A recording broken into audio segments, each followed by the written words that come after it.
no one who I've spoken to in contemporary history has seen any place leak as much. There's never been as many inside sources. People, as the Times reporter said tonight, willing to raise their hand and say, this isn't right.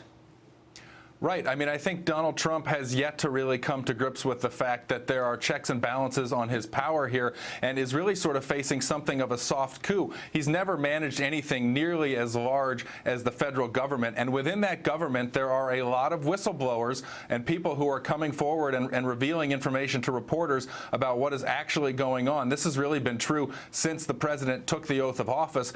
We've seen a number of leaks, but we're now seeing them in a matter that pertains to national security and perhaps the longevity of this administration. And I think it's really frustrating inside the White House over the last week. The president has felt, sort of penned in here, doesn't know what to do, is frustrated, and has blamed his communications team, even though the communications team, messaging here is not the problem. It's the president, his sort of indiscrimination when it comes to what he says out loud, what he says in other settings, and is constantly sort of surprised when these statements and these meetings that he thinks are private find their way into the newspapers. He has yet to really learn about this sort of the vast government, the reaches of this government, and all the people out there, and all the ways in which his sort of managerial style is not really a great match for what he's trying to do. Eli, it's your reporting that he's been warned again about the tweets. Is that just from a comms, a staff level, or is that legal, or both?